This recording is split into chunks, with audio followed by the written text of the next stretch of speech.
And now, from beyond our dimension, this is the Jeff Mara Podcast. Here's Jeff. My guest is 𝐄𝐱𝐩𝐬, best-selling author and relationship expert who at the age of 27 died, had a near-death experience, and came back by choice. 𝐄𝐱, thank you for joining me and welcome. Hi, thank you for having me. Well, 𝐄𝐱, if you don't mind, let's start on the day that you had that NDE and go from there. Let's back it up just a little bit before that, because I think they'll find that a little interesting as well. Okay. So I injured my back when I was 22, shortly after I was married, and they wanted to do back surgery. And I just knew that if I had the surgery, I was going to die. That's your soul giving you a heads up, that knowing. And I put it off for as long as I could. I put it off for 5 years until they told me I had no choice. And I let my family and everybody know before I went into the hospital. I said, listen, I'm going to die. And they're like, no, you're not. You're just afraid. I'm like, I'm telling you, I need to make sure everything's all set. And sure enough, the night before my surgery, I went into the hospital and they did an MRI test on me with a contrast dye. And I let them know that I thought I was allergic to this. I'd had it once before and I had a really bad reaction to it. I couldn't get off the table for hours. And they're like, oh, that's normal. Everybody has that reaction. And what do I know? I'm 27. I'm not the doctor, right? So as soon as they administered the dye, I died. And I never called it an NDE. In fact, I'd never even heard the term back then. I literally died. And, you know, I have researched NDEs in the last couple of years for a TED Talk, and I've learned a lot of things about them. First of all, everyone is lumped into an NDE. So our soul, we are not the suit that sits here. We are the energetic being, the soul that's inside. And your soul is way too big for this body. Some of it's in your body, some of it is over your body that people can see, and they call it an aura. And the majority of your soul is actually in the lowest level of heaven, the fifth dimension. And it orchestrates all the timing of all the events that happen in your life. And it holds the knowledge of all your lifetimes as well. So the two things that you take with you when you die, I used to say it was love and knowledge, because for me, I was just overwhelmed with that feeling of love when I was on the other side. But I've since learned that we take with us all of our feelings as well as our knowledge. There are lots of people, you know, still on the other side that have regret, remorse, anger, sadness, all kinds of feelings. We take all those feelings. So if something was going to happen, like if you were going to get in a bad car accident and it's not your time to die, your soul jumps out of your body. So your soul doesn't feel all that hurt. Okay. My youngest brother, when he was 16, was in a very bad car accident, and he remembers standing on the sidewalk watching the whole thing happen. And when the paramedics came, he went back into his body. It's called an NDE, near-death experience, not a death experience. My girlfriend was the same thing. She was side impacted through the driver's side window by a deer. And she thought, until she met me for the longest time, that she did something wrong and wasn't going to go to heaven, because she remembers her soul being stuck on the roof of the car. And she saw the deer's soul go to heaven, and she didn't. And when the paramedics came, same thing. She went back into her body. So she didn't feel all that trauma. So that's why everyone's lumped into an NDE. For me, it was a death experience. And again, everything's a little bit different for people that have that experience. Some people will tell you that they see a column of light, or they see a tunnel of light, or something like that. I did not see any of that. I was immediately gone. And I was in what I now have learned is the fifth dimension, the lowest level of heaven. And as I'm there, I started to get a review of my life. It's like sitting in the front row of an IMAX theater, and this movie is just playing out in front of me. And I had had a very difficult life, and they were showing me all the wonderful times in my life, the things that brought me joy, the people that cared about me and loved me. So I could see everything that was happening around me in the hospital. But as I'm watching this movie of my life unfold, I hear from behind me that it's not really my time. I can stay if I want to, or I can come back. It's my choice. And quite honestly, I was really considering staying.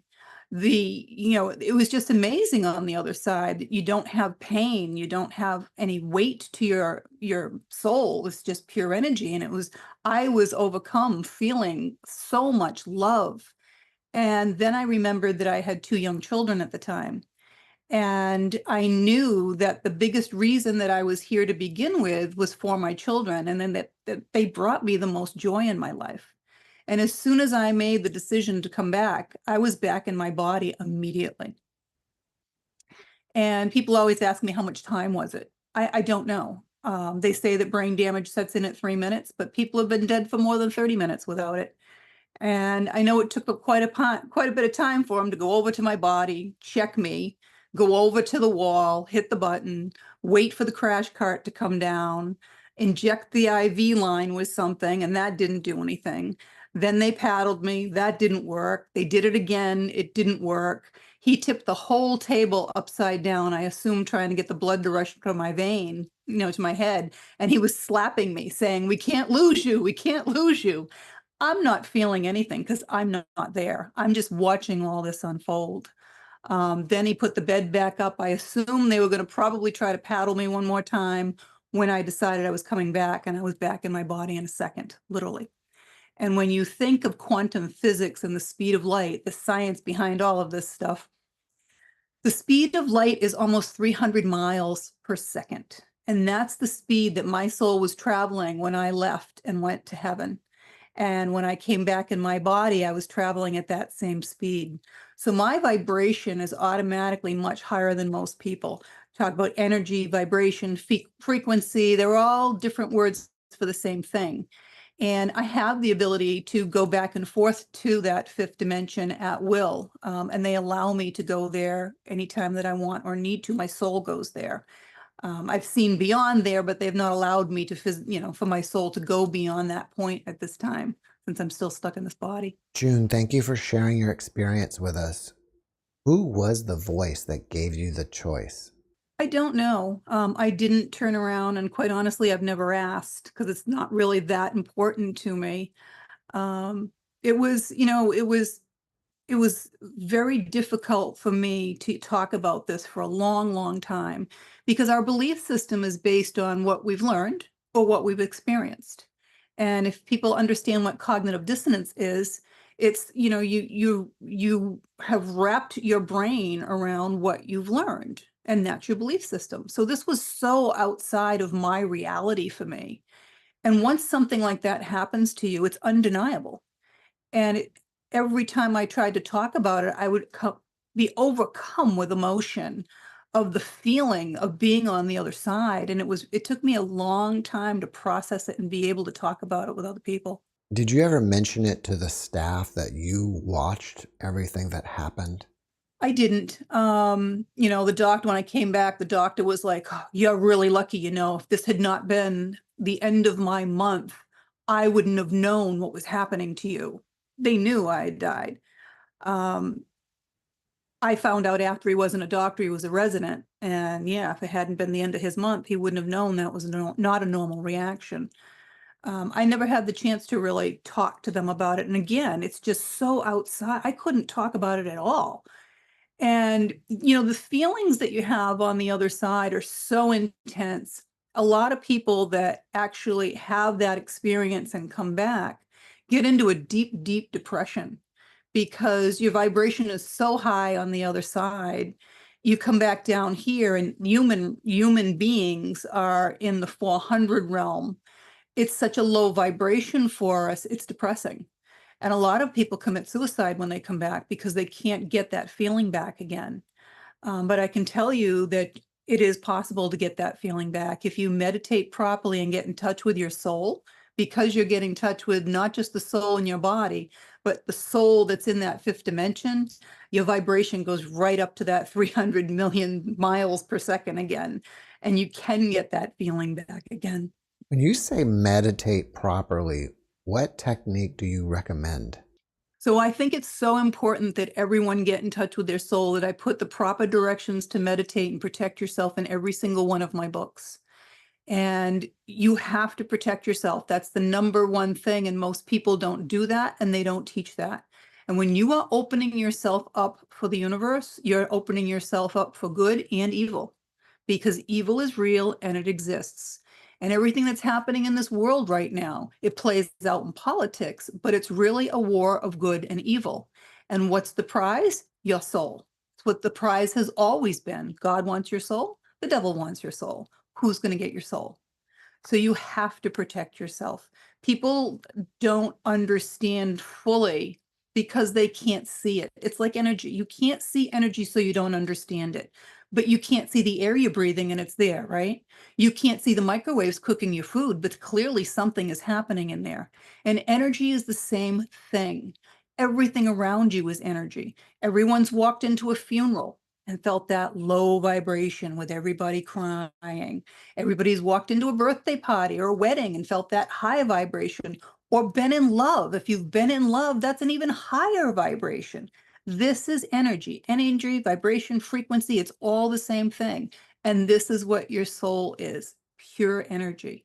If people die and they leave their body behind and they don't go into the light and raise their vibration, then they're stuck here and we call them ghosts. I call them low vibrational entities.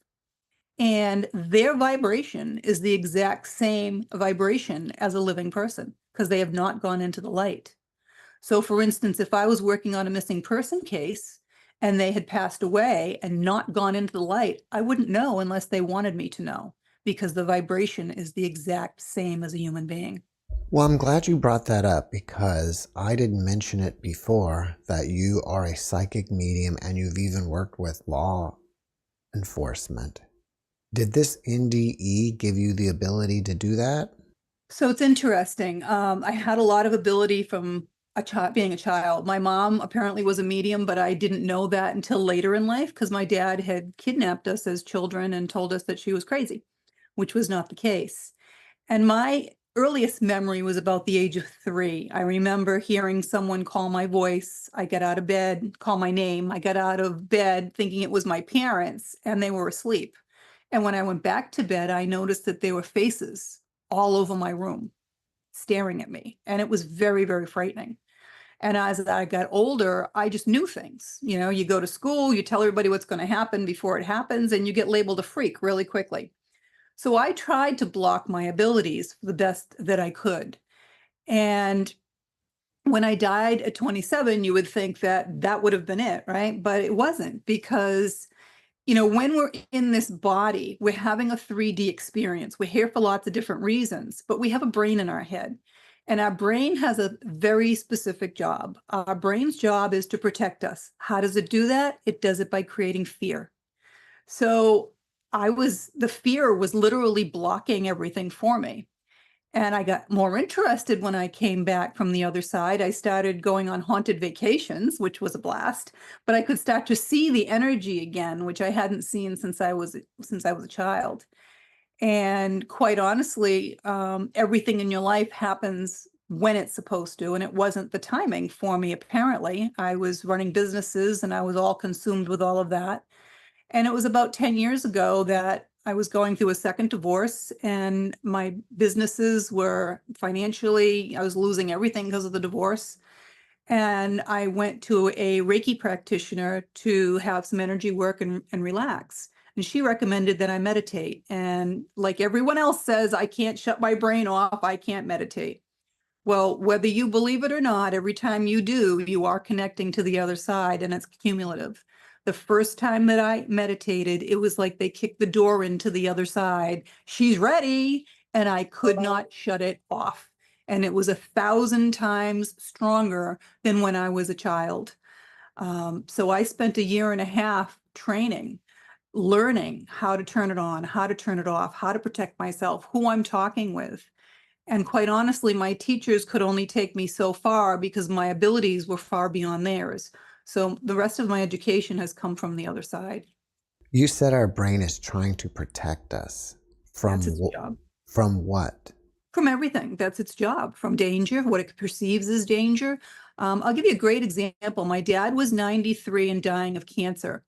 And I'd go up to see him every day. So I went up one day and he's like, I want to talk to you about what you do. I'm like, oh, really? That's interesting. What would you like to know? he's like, well, I want to know why I wake up every morning and I see my mother standing beside the bed. I said, well, it's about time, Dad. She's been here for about a year. I said, she's here to help you transition to the other side when it's your time to go. He goes, well, that's not really what I want to know. What I want to know is, why does she disappear after I wake up after a few seconds? I said, she didn't disappear, Dad. She's still standing here and I can see her. I said, you don't see her because your brain kicks in and you can't believe that she's here. That's why. A lot of people talk about the ascension and the Earth's going through ascension, and we're going to move into 5D.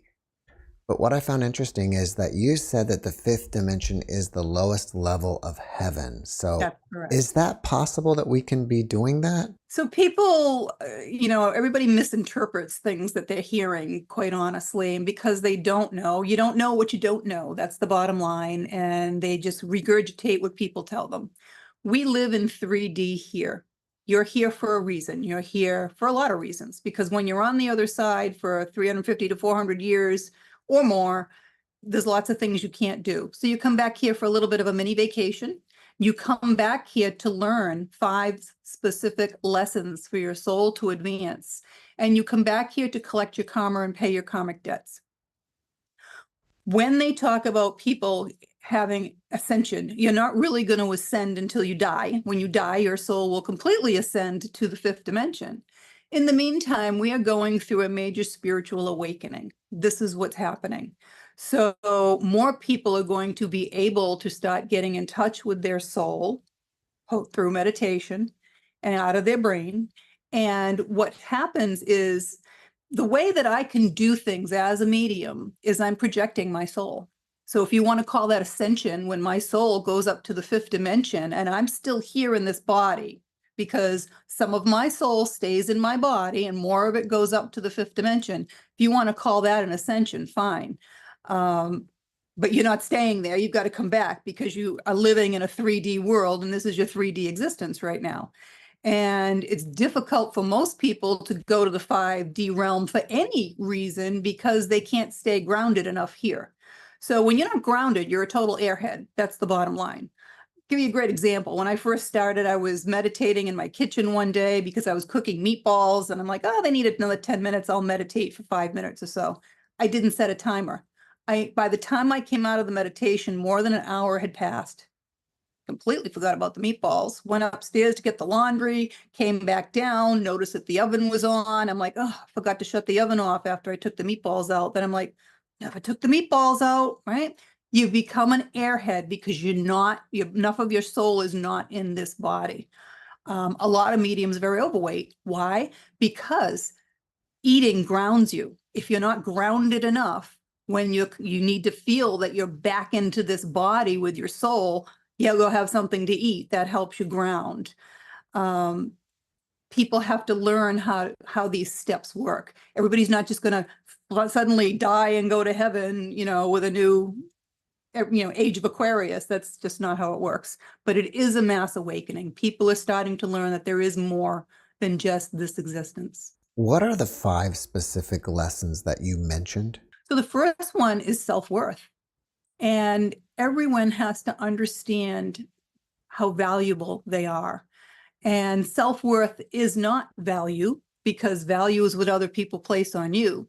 Self-worth is the understanding that you are the only one of you in this entire universe. How special are you? How needed are you that you are here and you are the only one? So even if you're a twin, you have different likes, different dislikes, and different fingerprints, okay? And as much as society would like you to think it is selfish or narcissistic to put yourself first, it's not. It's where everything else comes from. If you can't take care of yourself and put yourself first, you're not going to be here to take care of anybody else, are you? People want to play the martyr and give away all their things. Well, how are you going to survive? It doesn't work that way. You have to set the example first. And no one else has power over you. I can't look at you and say, hey, Jeff, I want you to fall madly in love with me. It doesn't work that way. You are responsible for how you feel, no one else. No one else can make you happy. Everybody's like, oh, when I get this job, I'll be happy. When I meet the right person, I'll be happy. No, you have to be happy because you have made yourself happy. And then your vibration rises and everything else ping pongs off of that. The next lesson is trust and communication. You have to trust, first of all, that there is a higher power.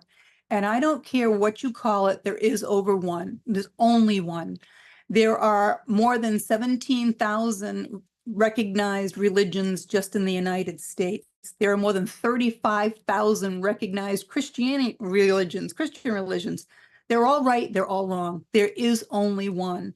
And if they're teaching love, connection, communion, then they're teaching the right things. There is only one. You also have to trust that you made this plan. And if you don't like what's happening in your life, you don't have anybody to blame but yourself.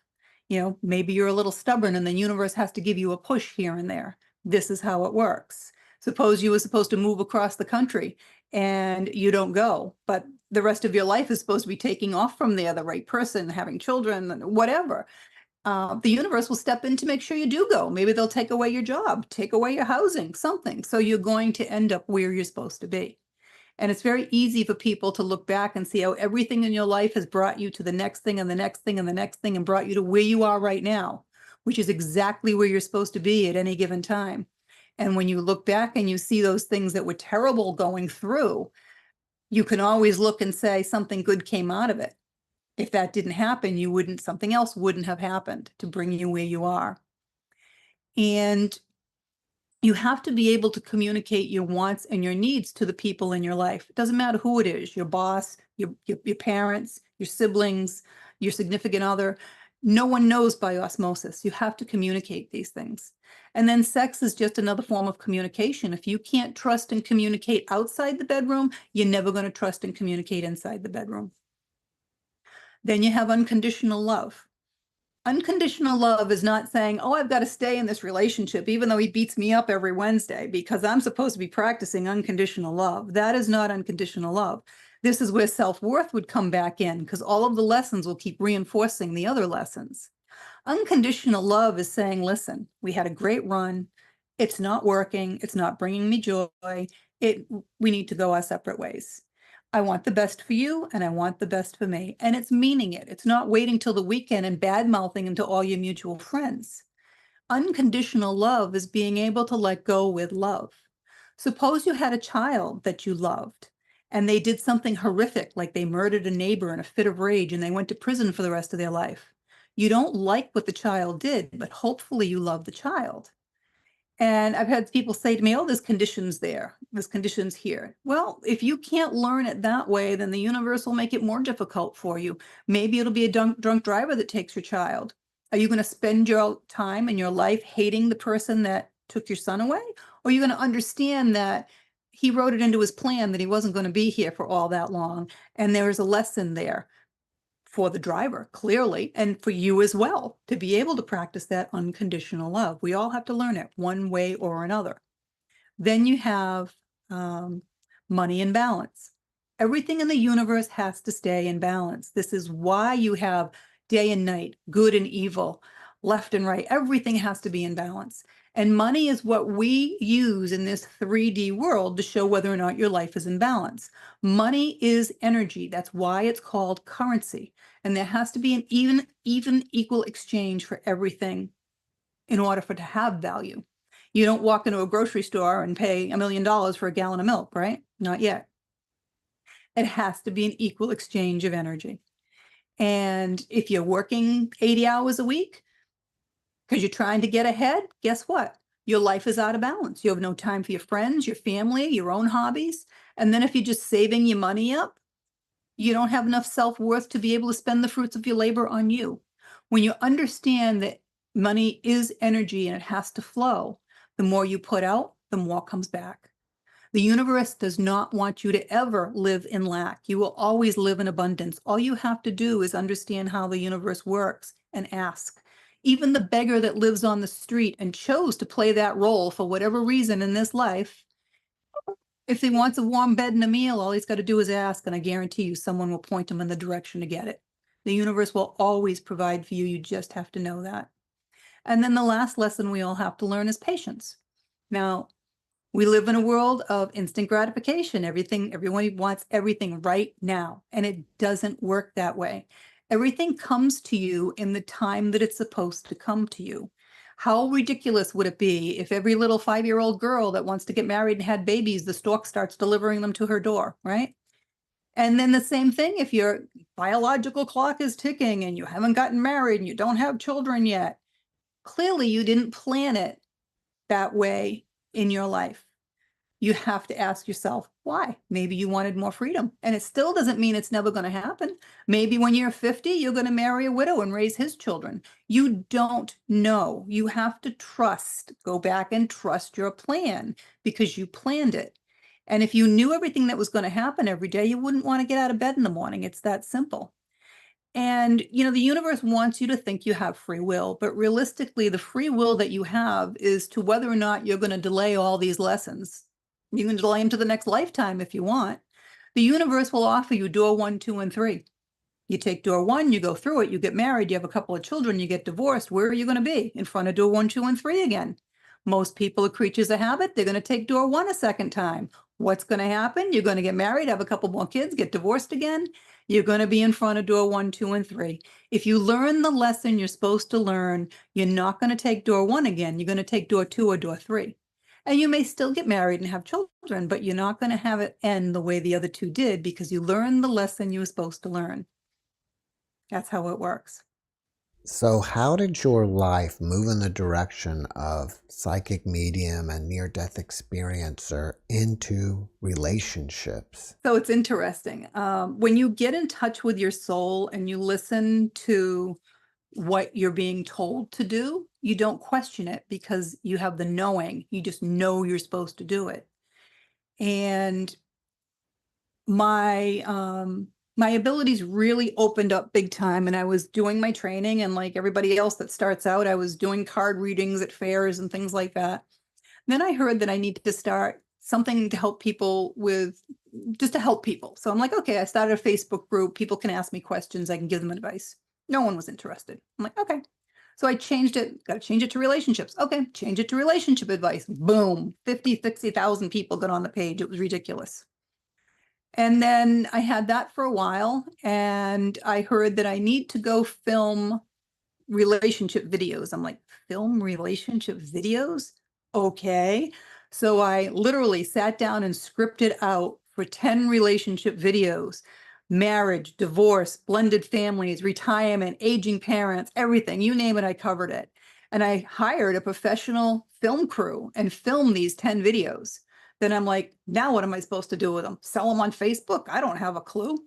And they kind of sat there for almost a year. And after about a year, I heard I need to do a program to help people understand relationship and their lessons. And I'm like, okay.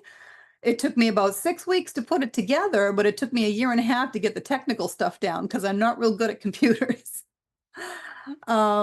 And I created the Relationship Mastery Program. It's a 7-week program. I put hundreds of people through the program, but only one person at a time, because it only takes one person to make or break any situation.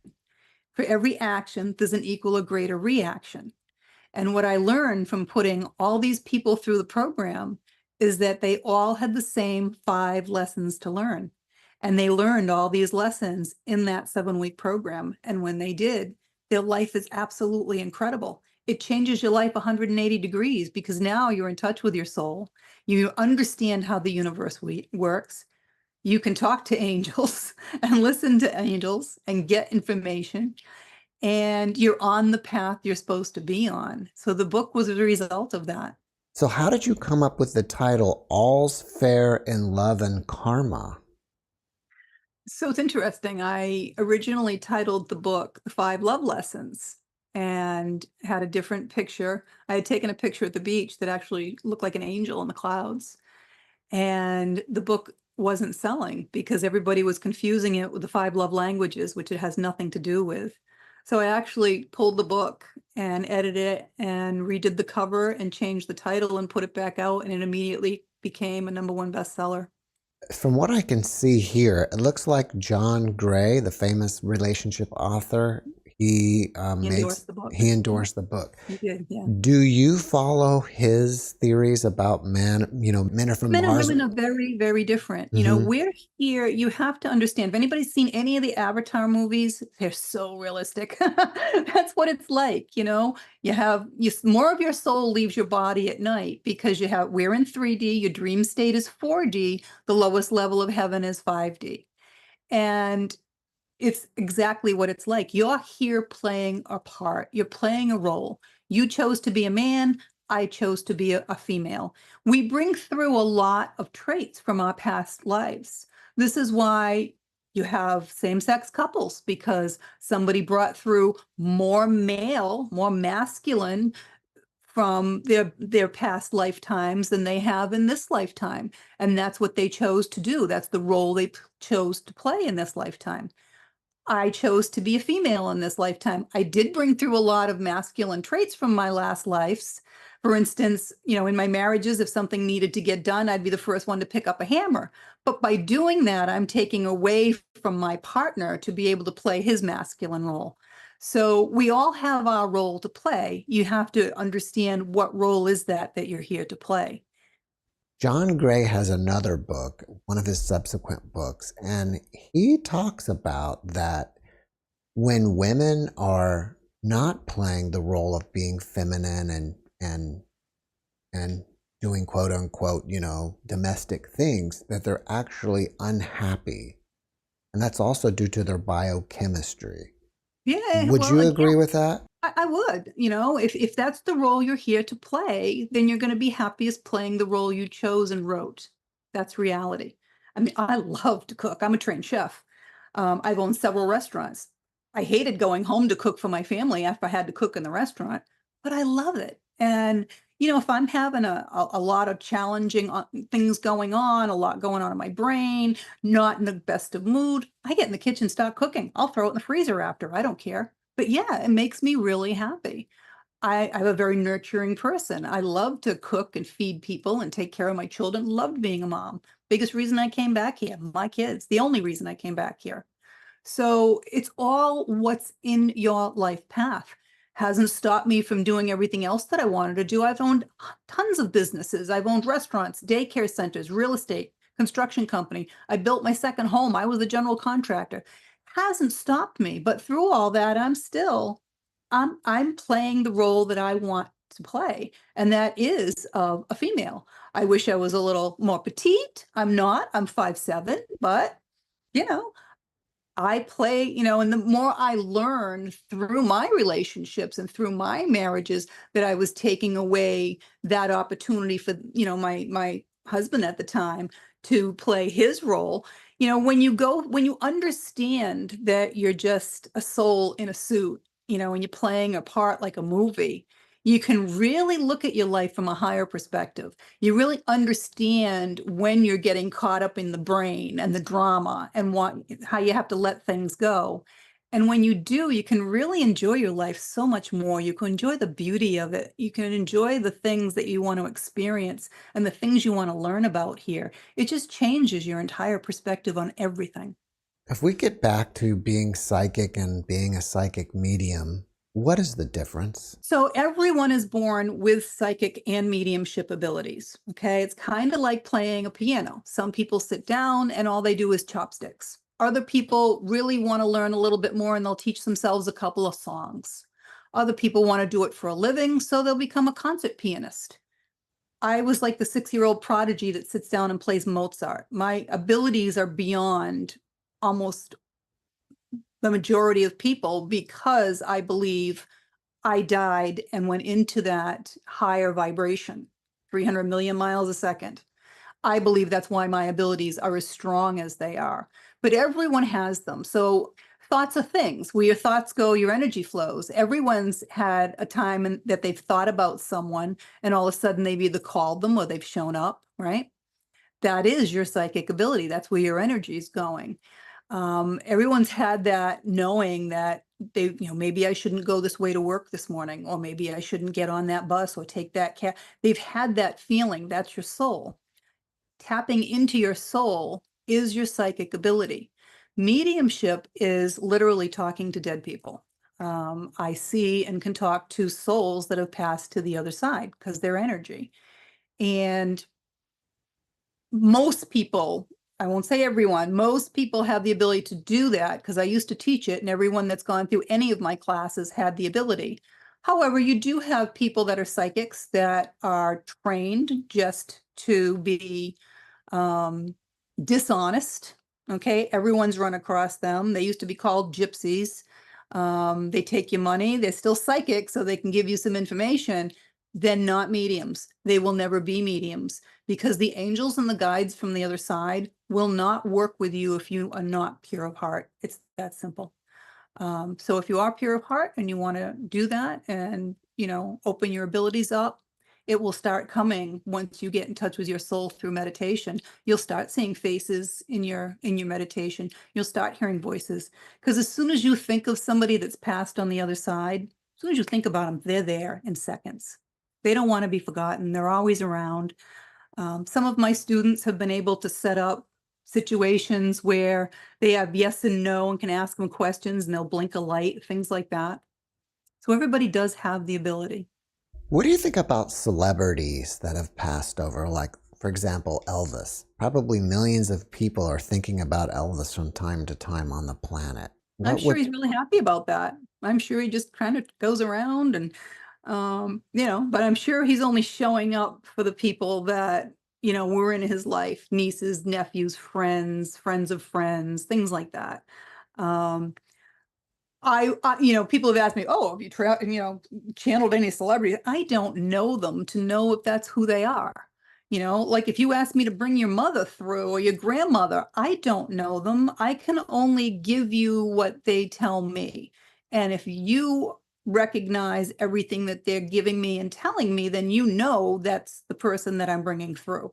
For me to bring through a celebrity that I don't know and without doing it for someone that knew them personally, I wouldn't know if it's them or not. what kind of advice do you have for people who are looking to use the service of a psychic medium and they're trying to determine if they're legit or not? Look at reviews. Those are always good. I get a lot of my clients are word of mouth, or they'll find me online and I have hundreds of reviews you can read. But always find a medium. Don't go with just a psychic. Go find a psychic medium. That's the big difference. So you're saying that even if you meditate, you should do some sort of acknowledgement that there are negative entities out there and do some sort of protection before you get Absolutely. into it. Absolutely. Always. I always call on Archangel Michael. And when I first started, who am I? Angel, my God, he must be busy and have other people. And he literally came to me himself to tell me that I am just as valuable and he can see. He reminded me how quickly I was able to travel when I passed to the other side. He goes, I travel that fast everywhere. I can be everywhere in almost seconds. You call on me and I will protect you. And that's exactly what I do. And I write it into, the opening for meditation. In all of my books for people to meditate properly and call on that protection always. And there's levels and layers of protection. So if I'm working on something that like I've worked with authors that would send me pictures and if I don't know that they're demonic, I know now I'll do other layers of protection so that I'm not attacked because I have been attacked.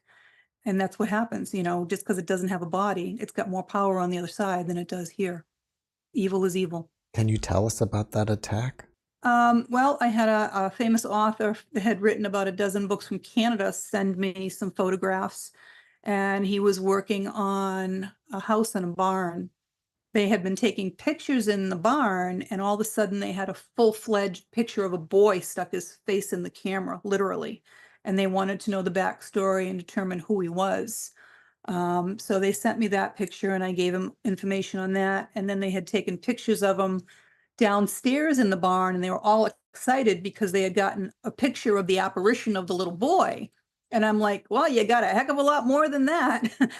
You got a demon in the picture up in the left. Put it on your computer, blow it up, and you'll see it. I said, you have a demon up in the left. I said, and there's also a dog in the picture that you can't see, but it's protecting the little boy.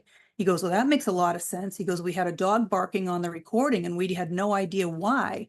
And when he finally blew it up on the computer, he could see the demon. Demons are blacker than black. They're just unbelievably black. But everybody was focused on the fact that they got a picture of the apparition of the little boy. Nobody noticed the demon. Then he sent me from inside the house what's called a scribing bowl, and it's a bowl of water. And if you take a picture in it, it will show reflections of apparitions or whatever is in the room. And I was reading that for him, and I did not know that the home had been owned by a sorcerer in the 1600s. And I'm giving him the information that I'm getting out of it. And as I'm telling him, my eye is literally swelling up and swelling closed. I got a sty in my eye, which is what they used to do back then. And it literally happened in the course of a couple of minutes. And it took me more than a month for it to go away. But he didn't want me giving the information, so I was being attacked. I think you would agree that we're all eternal beings. We are energy. But I think some people would say that if there are good and evil forces out there, how can an evil force take your soul? Very easily. So I have great pictures from when I used to own a sports bar. They were taken by one of the bartenders. And because I know they hang around places that they used to enjoy when they were human beings, I didn't want this stuff in my location. So I would put, holy water at the door so they couldn't come in. And people would literally get up to the door. The hostess would look at them, they'd look at each other, not know why, and just walk away. They couldn't come in. They couldn't cross the holy water. And because they frequent places that they used to enjoy when they were alive, they hang around bars, restaurants. If people could see what I see, it's like an episode of The Walking Dead. They're everywhere. And they're looking for a body because they don't have a body. So they start out as an attachment. So if you go into a bar or a restaurant, they literally, it looks to me like you're giving a piggyback ride to a black shadow. That's an attachment. And the first thing they do is you take them home. Now they're in your house. Now when you're asleep at night, they're trying to work on you. They're trying to get in and possess you, literally. And once they've done that, if you make friends with them, it's all over. That's a full-blown possession. And quite honestly, I've had 2 of my students out of the hundreds that go through my program, 2 of them got full-blown possessions. They were not protecting themselves prior to meditation.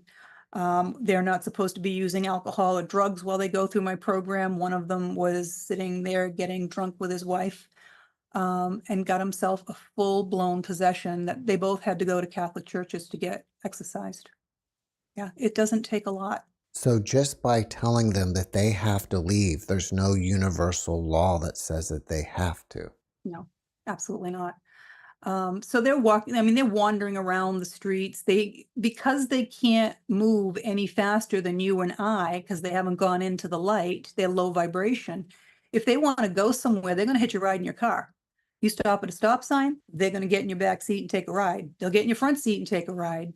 I have a rosary from Jerusalem hanging that was blessed over my rearview mirror, so nothing gets in my car. If they're evil and demonic, they don't want any part of you. I tell everyone they should wear a religious symbol, because if you're in a restaurant or a bar and they're looking for someone to attach to, they don't want the fight. They'll leave you alone and go find somebody else that's not wearing any type of a talisman.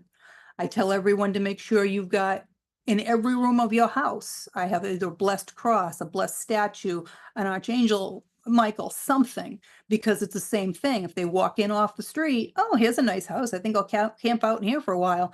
They see all this stuff, they're out of there because they don't want the fight. There's enough people out there that can enter and attack and go after very easily, that they don't want that fight. So that offers and affords a lot of protection. Do you think eventually these beings will make their way to the light? Not necessarily. So I've moved hundreds of people into the light. There's a lot of children that are stuck here that died under different circumstances and don't really understand that they've passed, and they're looking for their parents still. I've moved a lot of them on. I've moved a lot of immigrants that they're afraid. They don't know if they're going to be punished. They don't know what's beyond there, so they get stuck here. I've had the restaurant that I owned. There was a cook from a prior restaurant that was haunting the building. And I would come in every night, all the lights in the place would be on. And I'm thinking the employees are leaving everything on. I went back on the cameras. They'd leave at 1:30, 2 o'clock, all the lights would snap back on again. So I went in there and called them out. And sure enough, it was a cook that had been there before. He had some type of mental issues or alcohol, whatever, but he stumbled in the street and fell, hit his head on the sidewalk and died. And that was probably 50 years earlier. And I told him, I need you to go. You can't stay here. And he's like, I want him to go into the light. He's like, I don't want to go into the light. He goes, I like it here. I'm happy here. I'm happy this is a restaurant again. This is what I love to do. I can't force him to go into the light. So I just made a deal with him. And I said, listen, if you want to stay, you can stay, but you can't let anybody see you, because the bartenders were seeing him. People would see him walk in full apparition and then just disappear. I said, you're scaring people, so you can't be seen, number one. And number two, you can't turn the lights on in here unless there's a problem. And you need my attention. So that's what he did. And 3 times after that, he turned the lights on, and there happened to be, an electrical issue, a refrigeration issue, and something with one of the fryolators. So unless there was a problem, he didn't turn the lights on for me. But I try as much as I can to get them to go into the light. And to be honest with you, the only people that are not in heaven that I've been able to discern are people that have either sold their soul to the devil, or they've taken a life and have no remorse.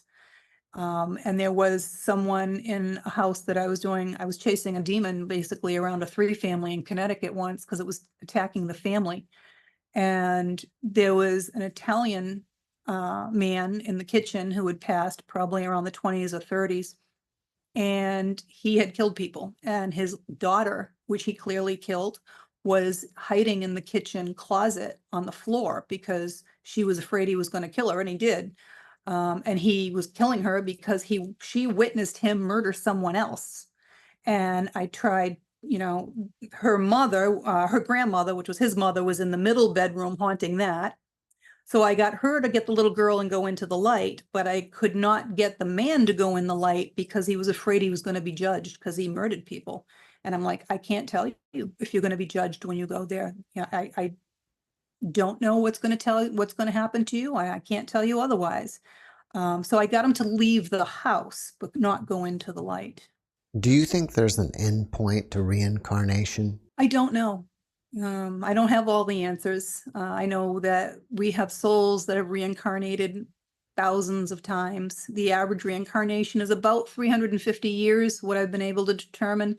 There's exceptions to everything. I was trying to bring through a 10-year-old little girl who had been murdered, and I couldn't bring her through. And her family came through from the other side to let me know that she had reincarnated almost immediately when she had died, which is not the norm.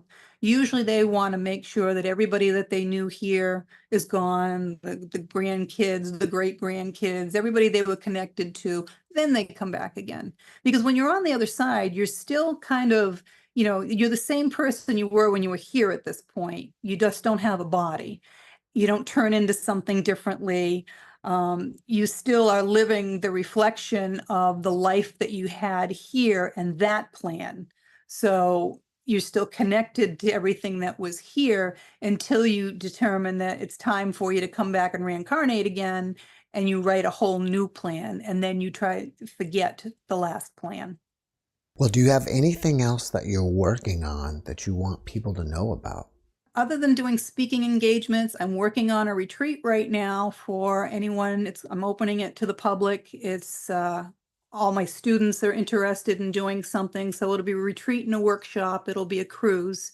And I will be putting information out on my website for that. It's going to be the beginning of March of next year, 7-day cruise. So it should be a lot of fun. And I'll be doing a relationship expert, like a workshop for that. I'll be doing some mediumship on there as well, teaching people how to get in touch with their soul, different things like that in the workshops that they can sign up for as well. So that should be a lot of fun. If people want to learn about this book and all of your other books, should they go to Amazon or your website? Everything's on Amazon, but sometimes it's hard to find it. There are links on my website to everything. So I've written 4 books at this point. My website is just 𝐿𝐭𝐻𝐫𝐿.com. Very simple. You can sign up for a reading for me if you want. I do astrology and numerology, the cards of the Magi. I do Akashic records, which are your past life. If you're having issues in this life and you want to understand why and maybe clear that. And there's a free webinar that everyone can sign up for as well, learn a little bit more about energy and how that works. And if you're interested in the Relationship Mastery Program, stay to the end of the webinar and you can schedule a call with me at that point. And there's lots of videos from my prior students and different podcasts and interviews that I've done that you can listen to and watch as well. Do you have a YouTube channel? I do. Yep. All my interviews and podcasts are on the YouTube channel, and it's I guess if you just search June Edward, you'll find it. I don't post a lot of my own things. I'm just posting, replays of all I've done a couple of hundred interviews at this point, of the book and the things that I do. Well, if people want to reach out to you and ask you questions, are you open to that? Absolutely. They can go right to my website and send me a question right through there. They can also follow me on social media. There's links to all the social media accounts that I have on Facebook as well. I'm on my website, sorry. Well, before we wrap it up, can you leave us with one last positive message? Oh, there's so many positive messages. Are you kidding me? Enjoy this life. It's flickering. It's very, very short. As much as it is amazing on the other side, it's amazing here too. Realistically, color doesn't exist. It only exists for us because we're able to see it with our eyes. It's the reflection of things and how beautiful these colors are, right? There's a lot of people that are colorblind, can't enjoy that. Enjoy everything that this world has to offer you. Everybody can sit here and look for the negative side of things. That's real easy to do, but that destroys everything, all the beauty and everything you're here for. So look for the beauty in life, things in each other. Ask yourself, why is someone in my life? How can I help them? Because, realistically, we're all here to help each other. No one's an island. You can't learn your lessons without other people. You learn your lessons faster in relationship, and everything's a relationship. You're in a relationship with everyone. June, thank you for your message, and thank you for being my guest. Oh, thank you for having me. I appreciate it. Thanks for watching the Jeff Mara podcast. I really appreciate you. Another way to show support is through YouTube memberships. And if you do, there are loyalty badges and other perks depending on your level of membership. All you need to do is click the join button underneath the video to find out more. Thank you for your support.